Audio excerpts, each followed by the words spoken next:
warahmatullahi wabarakatuh.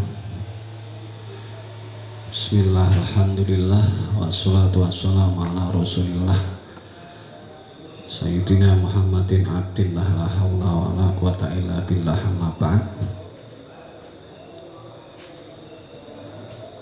Para pemirsa channel Masjid Fadlullah, hamdan syukurillah, marilah kita panjatkan puji syukur terhadap Allah Subhanahu wa taala yang mana sampai saat ini kita masih diberi kesempatan menjalankan kewajiban puasa Ramadan di tahun 1441 Hijriah.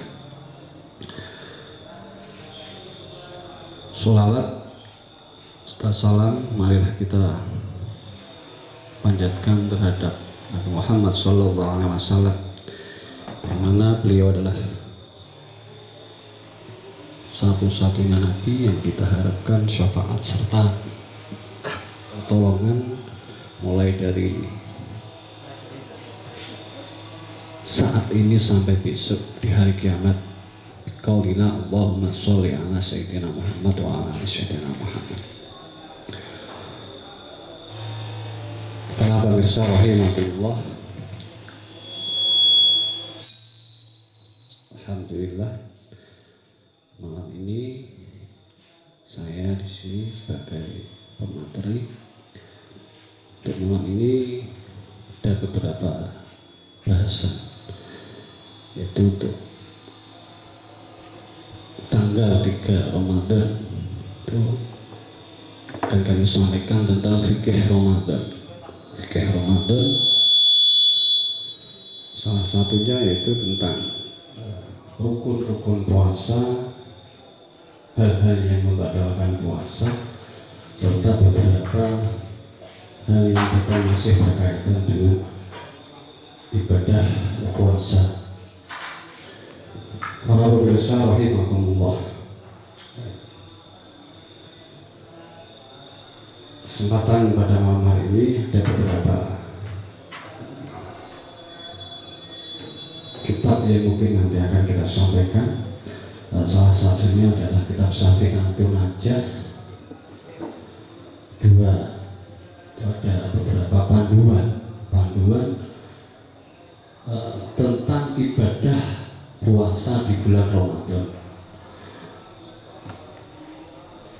Panduan berikut adalah panduan yang dikeluarkan dari Pondok Pesantren Salaf Sidoarjo Magelang. Itu yang ketiga, dan beberapa rangkuman tentang masalah puasa, yaitu yang buku saku Ramadan, sukses ibadah Ramadan. Buku saku sukses ibadah Ramadan tersebut diturunkan atau dibuat oleh Azwajah NU atau Azwajah NU Center PWNU Jawa Timur. Para pemirsa rahimakumullah, kita sudah sampai pada tanggal 3 bulan Ramadan yang tentunya puasa pada tahun ini sangat berbeda sekali dengan puasa-puasa sebelumnya. Yang mungkin puasa-puasa sebelumnya kita hanya menahan makan dan minum, menahan lapar, menahan haus. Akan tetapi pada puasa di bulan Ramadan ini banyak hal-hal yang mungkin bisa kita petik, karena perjuangan kita begitu berat. Di tengah pandemi virus corona, kita harus tetap menjalankan ibadah puasa dengan sempurna. Kalau kemarin mungkin kita hanya menahan makan, menahan minum, dan kita bisa sholat tarawih di masjid bersama jamaah yang lainnya. Pada malam hari ini, pada tahun kali ini kita dihimbau oleh pemerintah supaya kita menjalankan ibadah sholat tarawih di rumah masing-masing. Para pemirsa rahimakumullah, dengan adanya himbauan tersebut semoga tidak menurunkan atau merubah atau melemahkan iman kita, tapi justru sebaliknya, semoga dengan adanya kejadian atau dengan cobaan dari Allah Subhanahu wa Ta'ala tersebut, kita bisa menguatkan iman kita, kita bisa menambah ketakwaan iman kita. Para pemirsa rahimakumullah, langsung saja untuk pada malam hari ini kita bacakan kitab Safinatun Najah yang artinya perahunya keselamatan. Ya, jadi materi pada malam hari ini langsung saya ambil ke bab tentang puasa, karena memang materi pada malam hari ini tentang fikih Ramadan. Langsung saja saya bacakan kitab Safinatun Najah, langsung saya ambilkan ke bab puasa.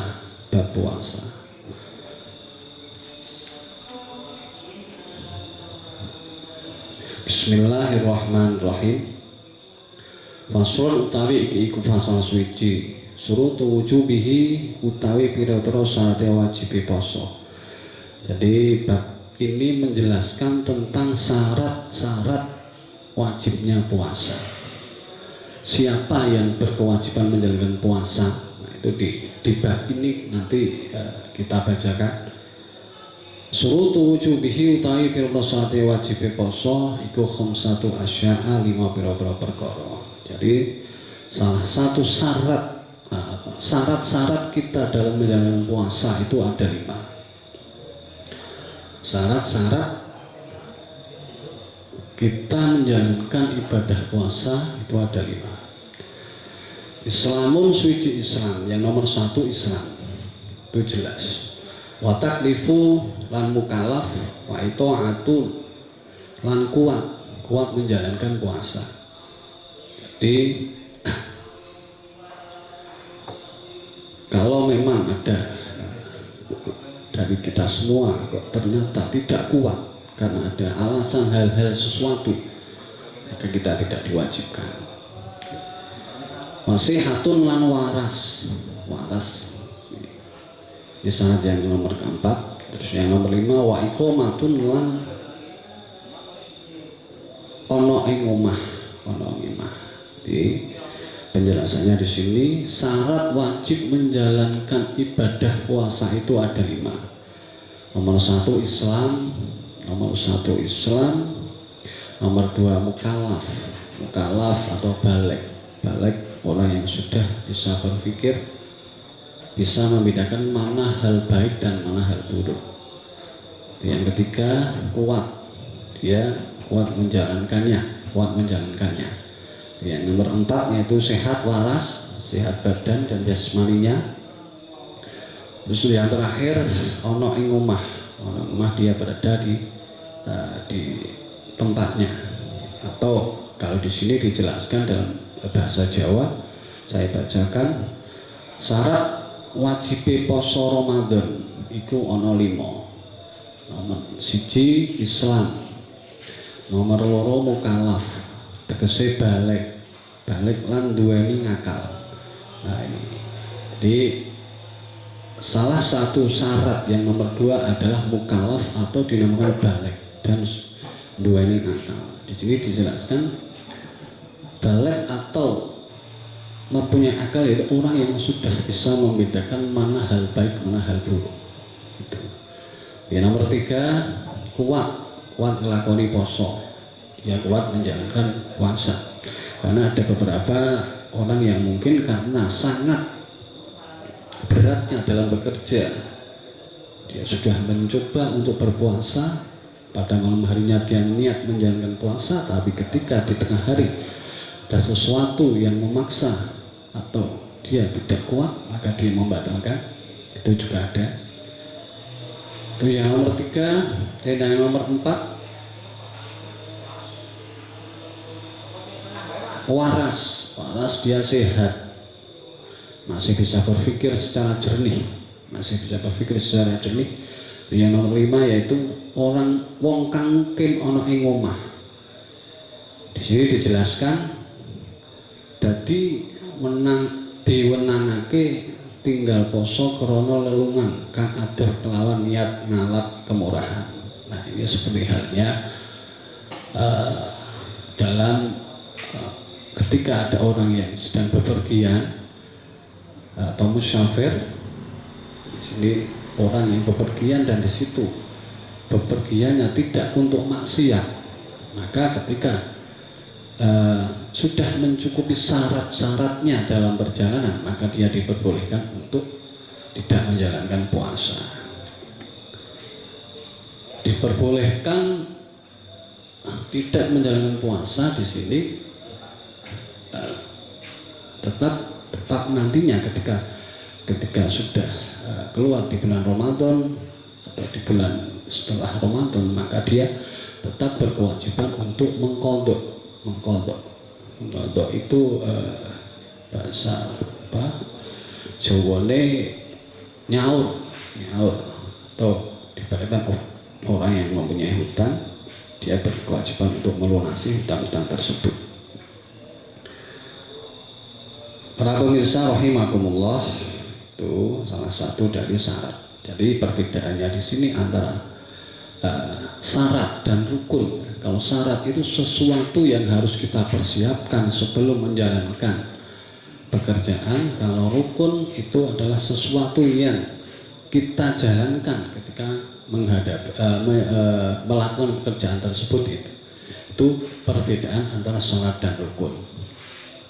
Para pemirsa rahimakumullah, selanjutnya langsung ke bab atau pasal rukun-rukun puasa.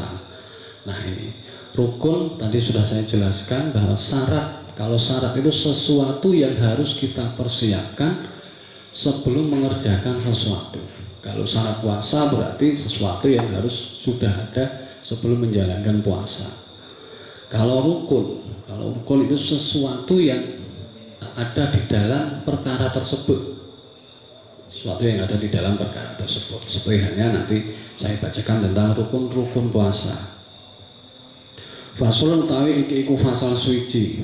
Arkanuhu utawi pira-pira rukune poso iku salah satu asya'a, telu pira-pira perkara. Jadi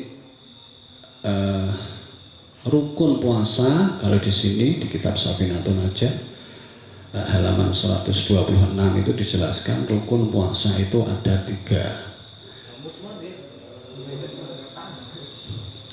An-niyatun suci niat, yang nomor 1 niat.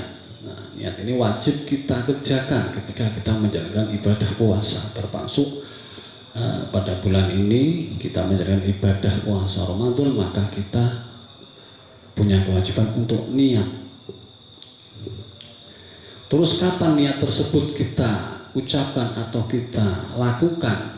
Nanti di belakang ada pembahasan tentang kapan kita menjalankan niat, terus bagaimana kita mengucapkan niat.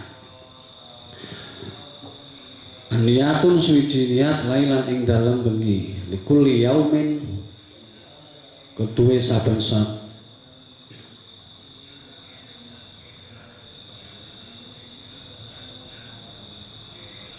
likuli yaumin ketuwe sampai 30 dina fil fardi ing dalem poso fardu watarku muftirin lan tinggal perkara kang batalake poso. Yang kedua, meninggalkan hal-hal yang bisa membatalkan puasa. Itu rukun yang nomor 2. Watarku muftirin lan tinggal perkara kang batalake poso, zakirin tur eling muhtaron tur karepe dhewe ghairu jahilin kang ora bodho, makdurin kang den nguduri, soimun lan wong kang poso. Jadi di sini dijelaskan Rukune poso iku ana 3, nomor 1 niat poso. Tumrap poso fardu oleh niat kudu bengi. Nah ini.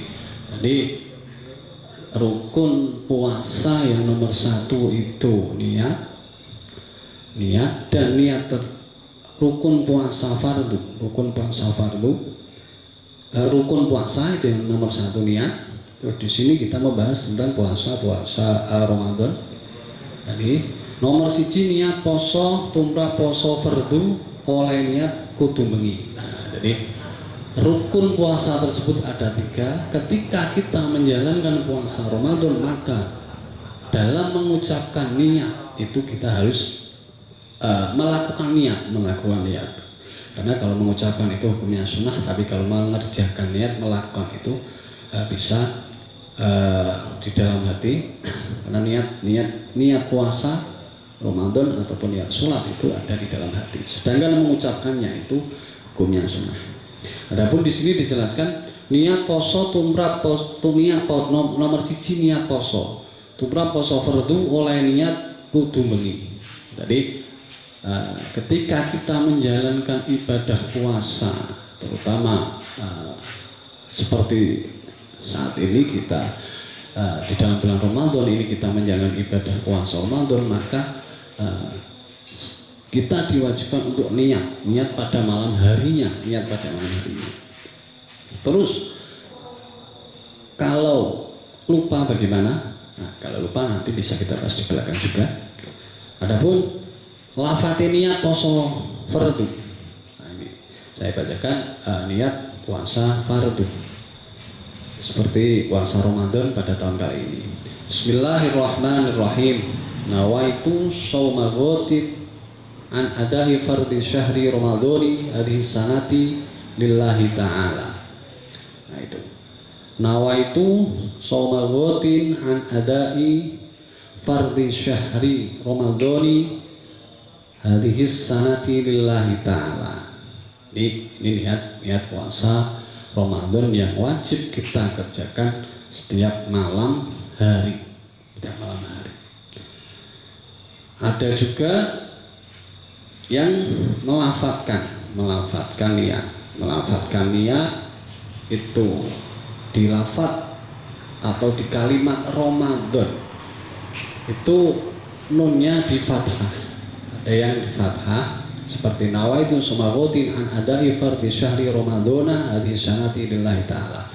Itu hal-hal seperti itu tidak perlu kita perdebatkan karena semuanya punya dasar masing-masing, Cuman di sini kalau di buku yang saya pegang, ini buku terbitan dari Asrama Perguruan Islam Pondok Pesantren Salaf Tegarrejo. Ini disebutkan mana yang benar antara Ramadhana dan Ramadhani. Semuanya di sini benar. Cuman di sini ada penjelasan. Di sini saya bacakan. Dalam melafadzkan niat puasa Ramadan ada perbedaan pendapat antar ulama. Bacanya khilaf. Jadi ada yang mengatakan Ramadhana, ada yang mengatakan Ramadhani. Di sini dijelaskan dalam poin A ini dijelaskan. Menurut Imam Syafi'i,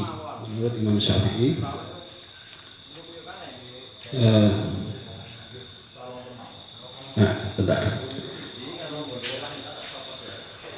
Nah, sebelum sampai ke yang tadi, kita bacakan dulu rukun puasa. Nah, rukun puasa salah satunya tadi sudah saya bacakan di kitab Sabitan Munajah bab puasa, yaitu rukun puasa itu ada 3. Yang pertama niat. Adapun niat itu terletak di hati kita, seperti halnya mau sholat. Sedangkan melafatkannya bagaimana? Melafatkannya dihukumi sunnah, dihukumi sunnah. Akan tetapi kita sebagai orang yang masih belajar,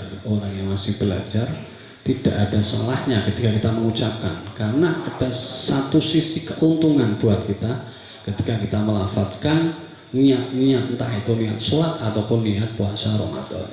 Ketika kita melafadzkan, maka salah satu keuntungan yaitu bisa menuntun hati kita, sehingga semuanya melafadzkan itu perlu kita biasakan,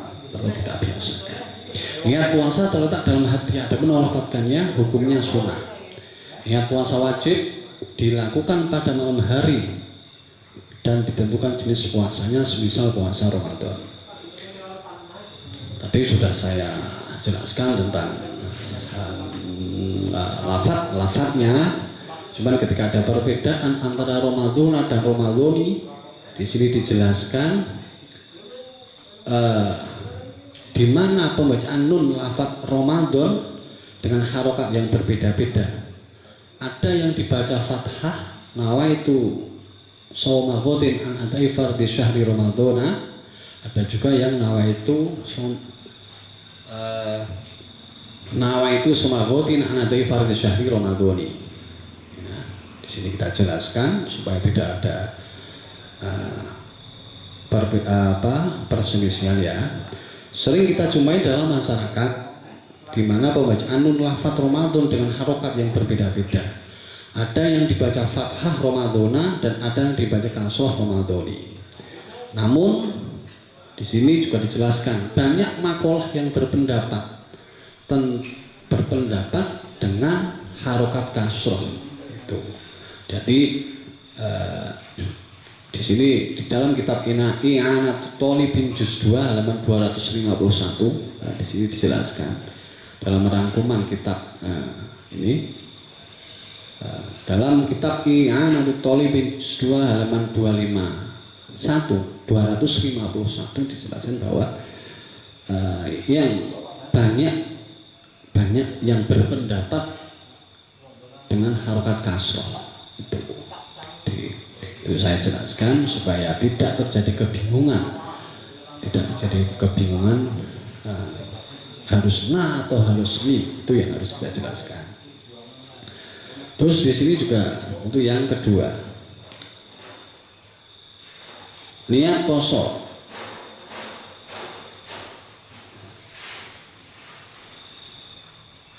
Nomor 1 niat poso tumrap poso fardu.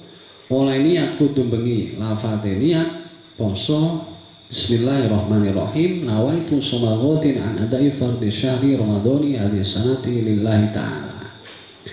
Di sini juga ada penjelasan tanbihun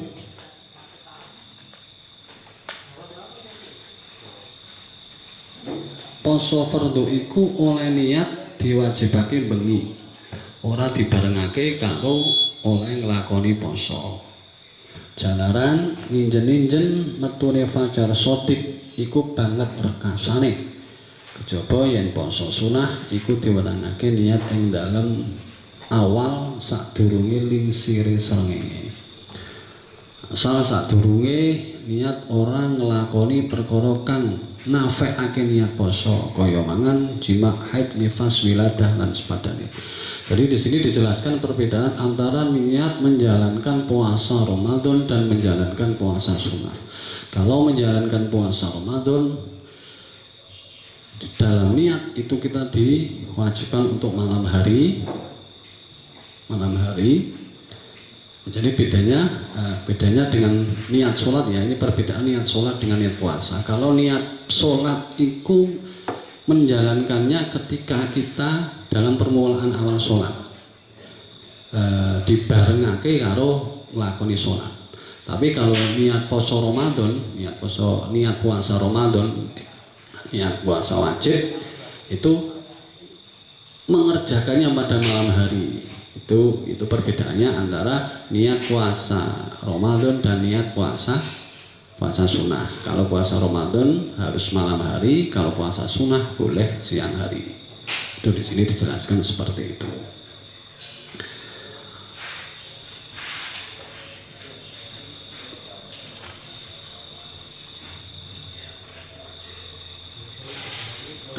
Terus ya.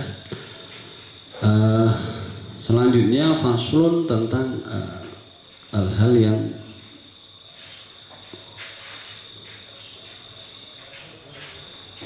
tentang kodok puasa. Di sini saya langsung bacakan. Faslun wa yajibu lan wajib ma'al qodoi bansangertane ngodoni li shaumi maring poso. Maring kodok. Apa al kafaratu kifarat al uzma kang gedhe.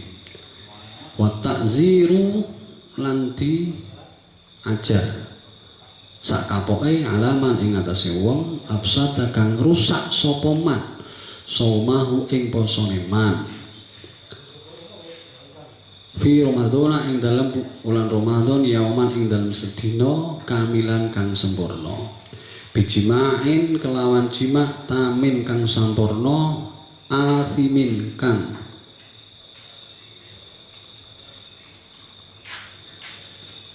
dosa bihi kelawan jima li shaumi krana poso. Ini di sini saya jelaskan ya. Sini ada beberapa hal di dalam sini ada beberapa permasalahan yang mungkin sering dihadapi oleh masyarakat ya, dihadapi oleh masyarakat ketika kita hal-hal yang merusak puasa itu apa saja. Hal-hal yang bisa membatalkan puasa selain makan dan minum itu apa saja. Mungkin itu sudah menjadi permasalahan sehari-hari atau konsumsi masyarakat. Jadi malam ini sedikit saya jelaskan beberapa hal yang bisa merusak atau membatalkan puasa. Salah satunya dijelaskan tadi sudah saya jelaskan, makan dan minum itu jelas, makan dan minum. Terus jima atau bersetubuh pada siang hari, itu bisa membatalkan puasa. Dan di sini ada takzir, berarti dia orang yang bersetubuh pada siang hari di bulan ketika dia menjalankan puasa, itu maka dia akan kena hukuman atau dalam bahasa itu takzir itu. Para pemirsa rahimakumullah, tadi sudah saya jelaskan tentang rukun-rukun puasa atau hal-hal yang membatalkan puasa meskipun tidak terperinci, dan tentang masalah niat. Terus sekarang kita membahas tentang beberapa permasalahan yang sering kita alami di masyarakat. Salah satu contohnya ketika orang sakit atau musafir itu puasanya bagaimana. Terus orang yang hamil atau menyusui ketika dia tidak berpuasa itu wajib mengqadha saja atau wajib mengqadha dan membayar fidyah. Itu nanti kita bahas. Terus puasa bagi pekerja berat. Nanti juga kita bahas. Terus diantaranya suntik. Nah, suntik itu kan masih hal-hal yang bagi kita semua itu masih belum tahu suntik itu membatalkan atau tidak. Suntik terus memasukkan obat mata ketika kita mata kita sedang sakit, terus kita kasih obat mata seperti insto atau yang lainnya, itu kira-kira membatalkan atau tidak. Nah, di sini saya jelaskan. Terus mencicipi makanan, kita jelaskan, karena hal-hal tersebut sudah menjadi bukan rahasia lagi, apalagi di masyarakat umum. Kalau yang mungkin belum pernah ngaji masih ada perdebatan ya, belum pernah belajar tentang rukun-rukun puasa atau hal-hal yang berkaitan dengan puasa. Yang saya jelaskan, ini tadi sudah saya sampaikan bahwa yang fotokopian ini tadi diterbitkan oleh PWNU Jawa Timur tentang pembahasan ibadah di bulan Ramadan atau puasa Ramadan. Di sini jelaskan puasa bagi pekerja berat, ya, puasa bagi pekerja berat itu boleh tidak untuk tidak menjalankan puasa. itu boleh apa tidak. Ini saya jelaskan, saya bacakan. Bismillahirrahmanirrahim. Wa yalzamu ahlal amal musyak fi ramadhana kal hasadina wa nahbihim tabyitun niyat summa lahiqahum masyaqqah syadidah aftara wa illa falah. Nah, di sini keterangannya wajib atas para pekerja berat di bulan Ramadan seperti para petani dan lainnya itu niat puasa di malam hari. Kemudian apabila mereka mendapat masyakot yang berat atau sesuatu yang menimpa dirinya sehingga dia merasa berat untuk menjalankan puasa, maka boleh berbuka atau menghentikan puasanya. Itu bagi pekerja berat ya. Jadi memang harus sesuatu yang memaksa dia untuk, atau dia benar-benar tidak kuat. Ketika diteruskan puasanya bisa pingsan atau bahkan bisa meninggal, itu kita diperbolehkan untuk menghentikan puasa kita. Itu keterangan di kitab Al-Bisrul Karim halaman 72. Dan apabila tidak mendapati masyakot yang berat atau sesuatu yang berat, maka ia tetap harus berpuasa. Ini yang harus kita ketahui ketika bagi pekerja berat, ketika malam harinya dia sudah niat puasa, terus siang harinya kok ternyata mendapat sesuatu atau merasa berat, atau ketika dia harus melanjutkan puasanya itu bisa mengakibatkan pingsan atau membahayakan dirinya, maka dia diperbolehkan untuk menghentikan puasanya. Tapi kalau hanya sekedar lemes, sekedar ngantuk, nah itu tetap harus kewajiban menjalankan puasa. Itu yang harus kita ketahui. Terus dua, ini terjadi juga di masyarakat tentang darah yang ada di gusi atau gigi. Itu bagaimana? Di sini dijelaskan, langsung saja saya jelaskan penjelasannya. Dimaafkan darah gusi yang terus-menerus atau hampir selalu keluar, dan seseorang tidak dipaksa membasuh mulutnya karena hal itu memberatkan. Ini sering terjadi di masyarakat. Pas kita menjalankan puasa Ramadan, terus gigi kita keluar darah terus menerus, bagaimana hukumnya? Apakah batal atau tidak? Nah, di sini jelaskan, dimaafkan darah gusi yang terus menerus atau hampir selalu keluar, dan seseorang tidak dipaksa membasuh mulutnya karena hal itu memberatkan. Jadi kita keluarnya darah dari gusi kita ketika kita sedang menjalankan ibadah puasa itu tidak membatalkan puasa. Terus ini yang selanjutnya, ini yang sering wanita hamil dan menyusui. Wanita hamil dan menyusui ini juga hal yang mungkin sering dialami oleh para wanita hamil dan menyusui, dan mungkin masih ada kebingungan karena apa, orang yang hamil dan menyusui itu ada kalanya wajib mengqadha dan membayar fidyah, dan hanya wajib qadha saja. Nah, perbedaannya di mana? Perbedaannya di sini dijelaskan. Saya bacakan tentang wanita hamil dan menyusui. Jangan sampai kita salah kaprah, hamil dan menyusui hanya membayar fidyah saja atau hanya mengqadha saja. Itu jangan sampai. Itu karena antara wanita hamil dan menyusui nanti ada beberapa perincian. Langsung saja saya bacakan. Bismillahirrahmanirrahim. Wa qala Syafi'iyatu wal Hanabilah alaihim al-qada'u wal fidyatu idza khafata alal waladi li'annahu fitrun intafa'a bihi syahson wa in khawfata ala anfusihima faqad fa'alaihimal qada faqad. Nah, di sini dijelaskan ya, menjelaskan tentang hukumnya orang yang hamil atau menyusui itu ketika dia tidak menjalankan puasa itu bagaimana? Di sini dijelaskan.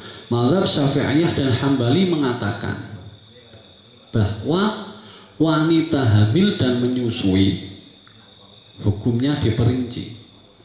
Hukumnya diperinci, ya. Wanita hamil dan menyusui hukumnya diperinci.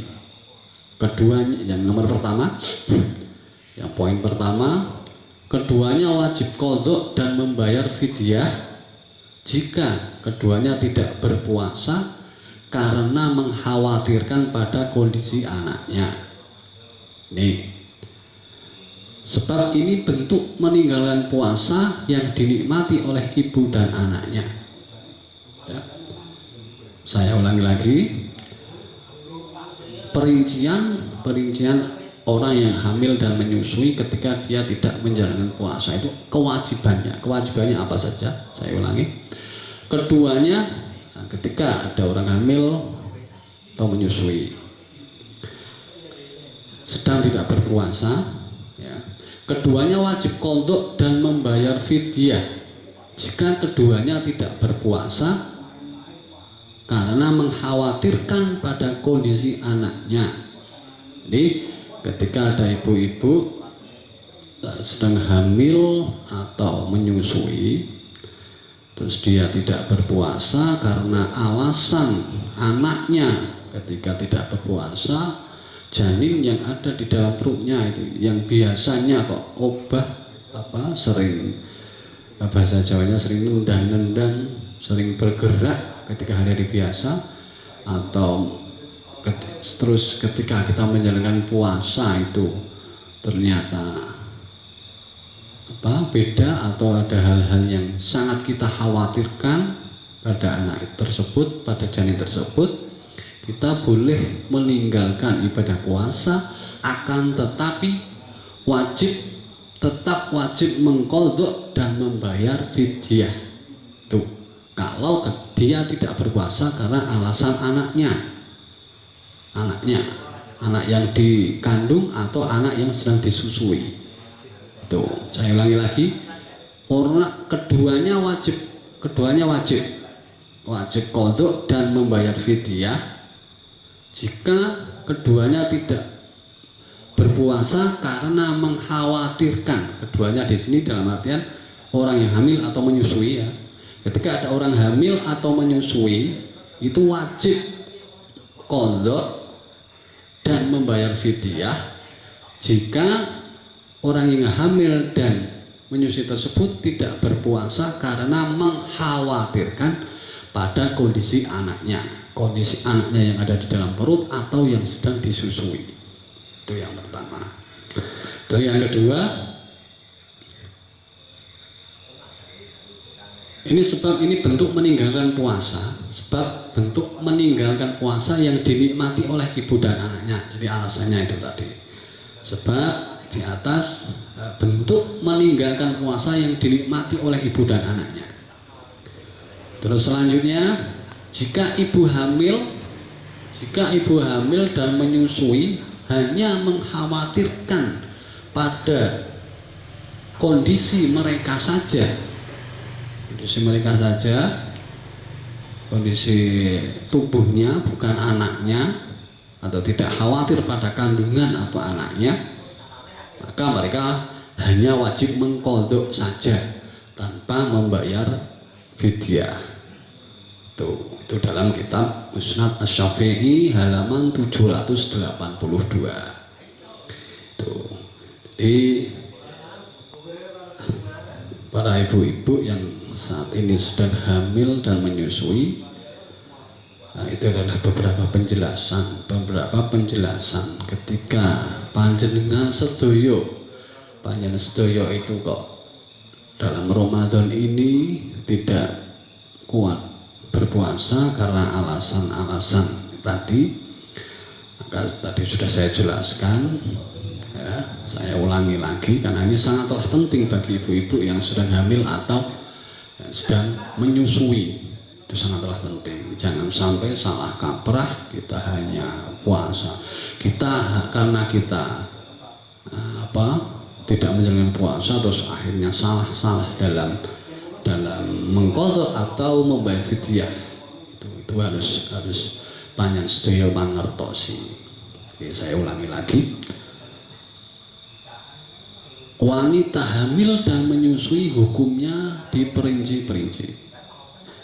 Satu, orang yang hamil atau menyusui wajib mengqadha dan membayar fidyah.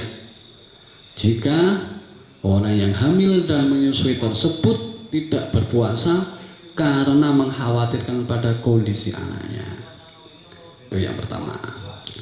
Jadi ketika dia mengkhawatirkan kondisi anaknya, maka dia wajib mengqadha dan membayar fidyah. Yang kedua,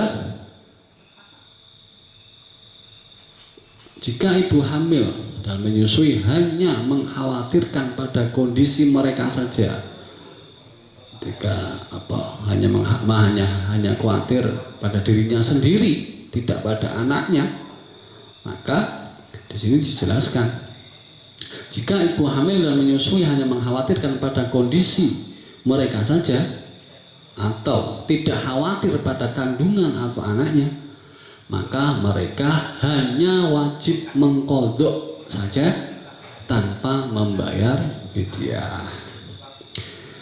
Ya, para pemirsa rahimakumullah, itu tadi beberapa penjelasan tentang puasa Ramadan, mulai dari rukun-rukun dan hal-hal yang berkaitan dengan ibadah puasa. Tadi sudah saya jelaskan tentang wanita hamil dan menyusui, terus puasa bagi pekerja berat, terus darah yang ada di gusi, terus suntik. Suntik belum, suntik mungkin besok ya. Mungkin para pemirsa rahimakumullah, untuk saat ini mungkin itu saja yang bisa kami sampaikan. Semoga semuanya ada manfaatnya, manfaat bagi diri saya sendiri dan umumnya bukan para pemirsa semuanya. Yang terakhir, semoga tahun ini kita dalam menjalani ibadah puasa selalu diberi kekuatan oleh Allah Subhanahu wa taala, karena tahun ini memang puasanya berat. Puasa berat, tidak hanya tadi sudah saya sampaikan, bukan hanya menahan makan dan minum saja, tapi kita harus menahan emosi kita, menahan hawa nafsu kita. Ketika kita diberi himbauan oleh pemerintah untuk menjalankan ibadah di rumah masing-masing, semua itu untuk kebaikan kita semua, untuk kebaikan kita semua. Karena memang tahun ini baru umat Islam di seluruh penjuru dunia baru dapat ujian dari Allah yang berbentuk virus corona atau COVID-19. Para pemirsa rahimakumullah, itu saja untuk malam ini yang bisa saya sampaikan. Untuk hal-hal yang lainnya mungkin di kesempatan lain waktu kita bisa saya sampaikan. Banyak kesalahan malam ini dalam menguraikan permasalahan-permasalahan. Minta mohon maaf yang sebesar-besarnya. Saya akhiri, wallahul muwaffiq ila aqwamit thoriq. Wassalamualaikum warahmatullahi wabarakatuh.